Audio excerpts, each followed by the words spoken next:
Thanks very much for joining me. Last night, Tuesday night, progressives won a major victory in the state of Minnesota. Peggy Flanagan won the Democratic nomination for Senate with a blowout. She won by some 20 points.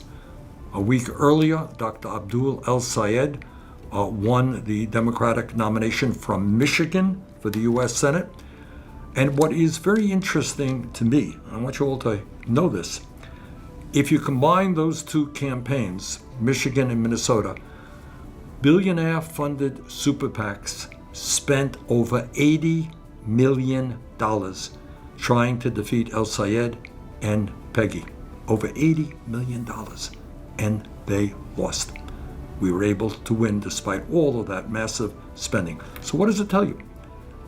It tells you that not just in Michigan and in Minnesota, but all over this country. And I want everybody to remember that we have been winning elections, primary elections, general elections, for the last year. We won in New York City with Mamdani. We won congressional seats in New York State. We won in New Jersey, in Colorado, in Ohio, in Montana, in Pennsylvania, Arizona, California, and in the last week in Michigan, in Minnesota. So what's going on? What is going on? And I think the answer is not complicated. Working people all over this country are looking around them, and they understand increasingly that the economy is totally rigged. 60% of our people live in paycheck to paycheck. In America, people are struggling to put food on the table, pay for rent or mortgage, pay for health care, put aside a few bucks for a dignified, secure retirement, worried about their ability to send their kids to college, worried, in fact, that their kids may very well have a lower standard of living than they do, while the billionaire class has never, ever had it so good. You know, I remember when we were all in school, we studied the Gilded Age. Remember the Gilded Age of the time of Rockefeller and Carnegie and J.P. Morgan and Jay Gould and all those guys at the end of the 19th century? And everyone said, wow, how unequal society was. Gilded Age.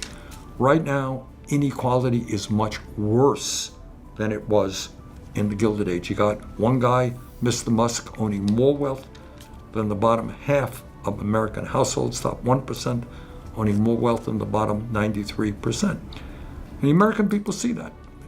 And what they also understand is the reason the government is not acting to protect their interest is that many of the people in Congress are owned by the billionaire class and corporate interest as a result of a corrupt campaign finance system. And again, one of the extraordinary things about Michigan and Minnesota is that people saw the tens and tens of millions of dollars of TV ads and all that stuff. They said, wait a second.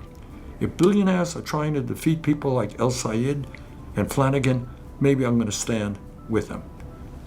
So, where are we right now? We're at a moment in history where we have the most dangerous president in the history of the United States of America. A guy who happens not to believe in democracy, happens to be an authoritarian, doesn't believe in the Constitution or the rule of law. A president who is a kleptocrat. He's made some $2 billion in personal wealth since he's been president in this term. Somebody who is a narcissist, who if he had his way, I think would name half the buildings in the country after himself. Somebody who lies all of the time. Somebody who campaigned on keeping us out of endless wars and then got us into this terrible war in Iran, which has killed thousands of innocent people and disrupted the economies in America and all over the world. So we got to keep our eye on doing everything that we can to stop Trump's authoritarianism and his disastrous policies. But on the other hand, we have got to fight for an agenda that works for working families. It's not good enough to say, oh, Trump is terrible. Yeah, most people know that. Poll numbers are plummeting. Many of his own supporters are catching on. We need an agenda that says that in the richest country in the history of the world, you know what? We can create an economy that works for all of our people, not just the people on top. Okay, it is not radical, it is not far left, it is not extreme to say that healthcare is a human right. So it exists in every other major country on earth. And we got to take on the insurance companies, we got to take on the drug companies, and we got to move to a Medicare for all single payer system. It's not a radical idea to say that a $7.25 an hour minimum wage is insane, that we got to raise the federal minimum wage to a living minimum wage, at least $20 an hour. It is not insane to say that instead of putting $1.1 trillion into a bloated military, we should be investing billions of dollars to build the millions of units of low-income and affordable housing that we need. It is not a radical idea to say that at a time of massive income and wealth inequality, the billionaire class has got to start paying their fair share of taxes. Not a radical idea to understand that Donald Trump is crazy when he thinks that climate change is a hoax, given what's happening all over the world right now, that we can create millions of good-paying jobs, transforming our energy system away from fossil fuel to energy efficiency and sustainable energy. And certainly not a radical idea to say that if we're going to preserve democracy, we cannot maintain a corrupt campaign finance system under Citizens United, which allows billionaires to try to buy elections. So bottom line here, as progressives, we got a twofold task in front of us. Number one, we've got to lead the effort against the Trump administration and all of their horrific policies.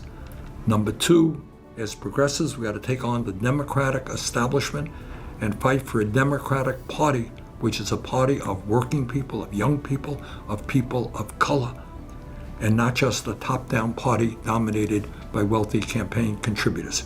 So that's what we've got to do. And the good news is we are making significant progress. But we got to keep fighting. The general election is going to be in early November, and our job is to make sure that our people win all across the country, that Democrats gain control of the House, gain control of the Senate, and that we elect as many progressives as we possibly can. A lot of work to be done. Look forward to going forward with you. Thank you all very much for what you're doing. Take care.